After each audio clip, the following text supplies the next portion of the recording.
Om Swastiastu, Assalamualaikum, Shalom, Namo Buddhaya, Salam Sejahtera untuk kita semua. Kami dari kelompok 8C akan mempresentasikan materi yang berjudul Toksikologi Logam. Bisa di next.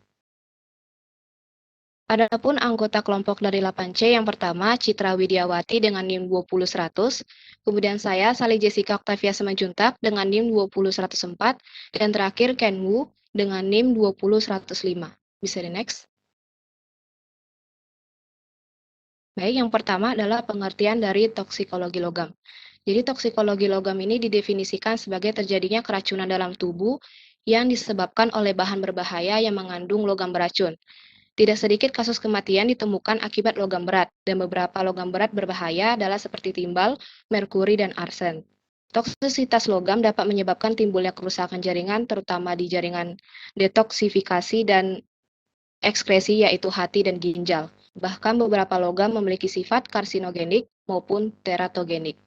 Materi selanjutnya akan dijelaskan oleh Citra. Terima kasih. Baik, terima kasih atas waktunya. Di sini saya akan menjelaskan mengenai timbal. Next slide. Timbal atau timah hitam atau biasa disebut juga dengan plumbum adalah salah satu bahan pencemar utama di lingkungan saat ini. Hal ini bisa terjadi karena sumber utama pencemaran dari timbal adalah contohnya seperti emisi gas, kendaraan bermotor, selain itu timbal juga dapat berwujud limbah cair dari industri pada proses produksi seperti pembuatan baterai, industri cat, dan industri keramik.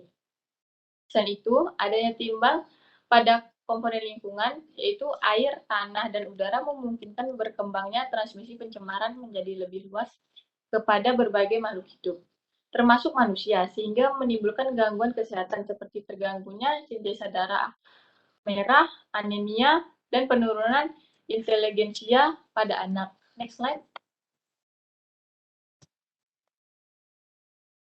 Baik, kemudian timbal umumnya digunakan sebagai aditif bahan bakar, khususnya bensin. Timbal juga dapat digunakan sebagai anti knocking, antioksidan, anti pengembunan, pencegahan korosi, deaktivator logam, dan zat pewarna. Next slide. Kemudian mekanisme timbal. Timbal adalah logam berat yang umumnya menyebabkan keracunan dan terakumulasi dalam tubuh manusia. Mekanisme masuknya timbal ke dalam tubuh manusia dapat melalui sistem pernapasan, oral, ataupun langsung melalui permukaan kulit. Timbal yang diabsorpsi oleh tubuh akan mengikat gugus aktif dari enzim, alat, atau amino levulinic acid dehidratase, di mana enzim ini berfungsi pada sintesa sel darah merah. Adanya senyawa timbal akan mengganggu kerja enzim ini, sehingga sintesa sel darah merah menjadi terganggu. Timbal juga akan didistribusikan ke darah, cairan ekstraseluler, dan beberapa tempat deposit yang berada di jaringan lunak, seperti hati, ginjal, dan syaraf. Selain itu, deposit ini juga berada di jaringan mineral seperti pada tulang dan gigi. Next slide. Baik, selanjutnya karakteristik toksisitas timbal. Adapun gejala awal dari keracunan akut timbal berupa anemia ringan, kelelahan, sensitif, pusing, dan pucat bila terjadi kadar Pb darah meningkat antara 60 sampai 120 mikrogram per dl. Nah, adapun kadar Pb yang melebihi 80 ini menyebabkan konstipasi dan kram perut.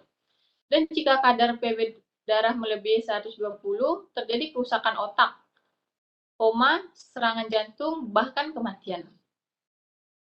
Lalu keracunan timbal kronik menyebabkan kerusakan otak, kemudian melambatkan otak, kemunduran inteligensi atau IQ, perilaku hiperaktif, kelemahan otot ekstensor, dan kaki bahkan paralisis. Nah, pada umumnya, keracunan kronik timbal ini sering ditemukan pada kasus seperti kelemahan, anoreksia, keguguran, tremor, turunnya berat badan, sakit kepala, dan gejala saluran pencernaan. Baik, kemudian presentasi akan dilakukan oleh Sally Octavia Simanjuntak. Terima kasih. Baik, selanjutnya saya akan menjelaskan toksisitas merkuri. Next. Jadi merkuri adalah salah satu jenis logam dan senyawa organik dan anorganik yang banyak ditemukan di alam. Merkuri dalam keadaan normal berbentuk cairan dengan warna abu-abu dan tidak berbau. Merkuri sendiri terdiri atas 3 jenis, yaitu pertama merkuri elemental. Jadi merkuri elemental adalah jenis merkuri yang paling mudah menguap, relatif tidak larut dalam air dan asam hidroklorida, larut dalam lemak, asam nitrat, dan pentan. Kemudian yang kedua adalah merkuri anorganik, seperti merkuri klorida, berwujud kristal putih atau bubuk, bersifat larut dalam air dan alkohol, namun susah larut dalam lemak.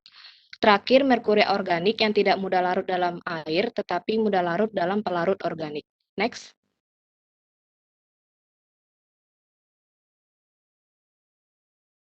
Kemudian metabolisme merkuri di dalam tubuh. Jadi toksisitas merkuri ini dapat terjadi melalui inhalasi, kulit, atau saluran cerna dengan tertelannya merkuri yang kemudian akan diabsorpsi dan didistribusikan oleh darah ke seluruh tubuh. Untuk absorpsi merkuri yang secara inhalasi itu berlangsung cepat dan efisien melalui paru-paru. Merkuri juga terakumulasi di plasma darah dan sel darah merah. Selain itu, sebagian merkuri juga terakumulasi di jaringan otak tanpa oksidasi dan juga di ginjal. Untuk merkuri elemental dan merkuri organik cenderung berakumulasi di syaraf, sedangkan merkuri anorganik di ginjal. Kemudian merkuri ini diekskresikan utamanya melalui feses, kemudian di rambut, urin, dan melalui ASI dengan kadar yang lebih rendah. Next.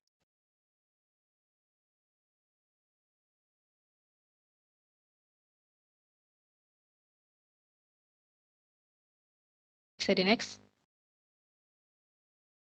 Baik, selanjutnya adalah karakteristik toksisitas merkuri.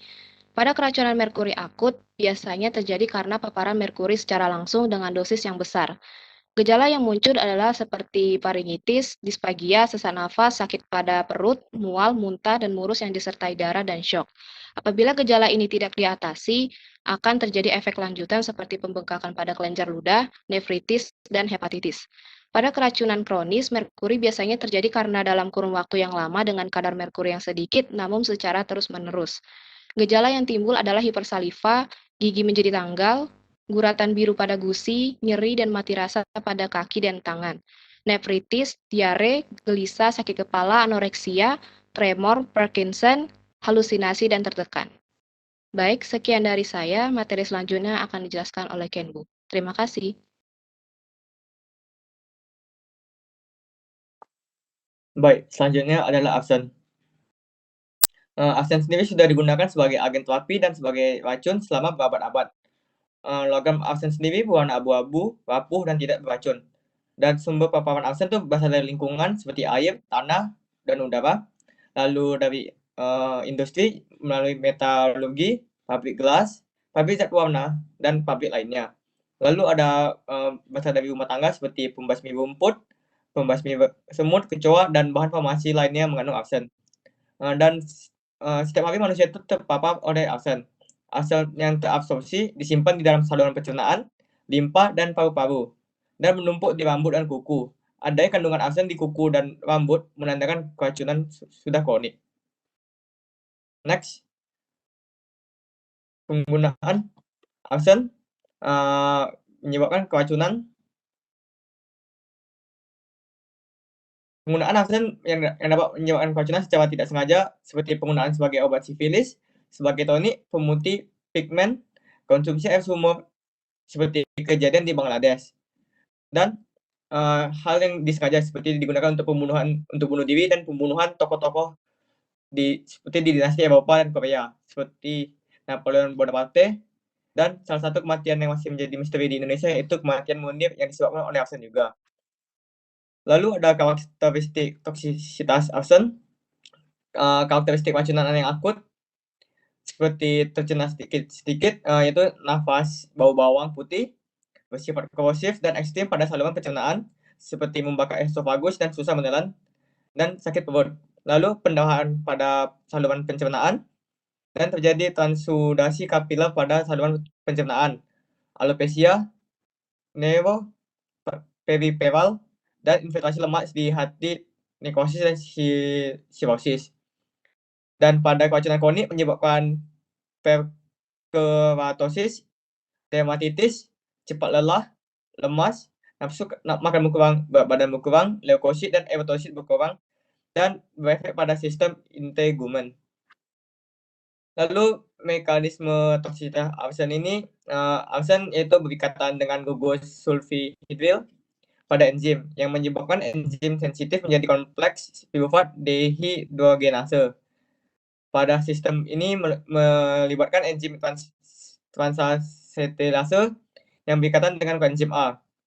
Arsen juga berkompetisi dengan fosfat dalam reaksi glyceraldehyde dan dehidrogenase yang menyebabkan ATP tidak diproduksi, dan produksi peroksida yang meningkat menyebabkan meningkatnya senyawa oksigen reaktif dan stres oksidatif. Dan arsen sendiri cukup sulit dikeluarkan karena afinitas terhadap logamnya yang bersifat spesifik dan merusak kapiler. Jika terjadi keracunan akut, dapat dilakukan secara sportif dan simptomatik seperti dekontaminasi dengan IPK dan pembersihan lambung, penggunaan kelating agen, dimercaprol, dan asam dimercaptosinat. Dan jika terjadi keracunan kronik, maka dilakukan pembersihan sumber keracunan dan terapi kelating agen dengan bal atau penisalimin.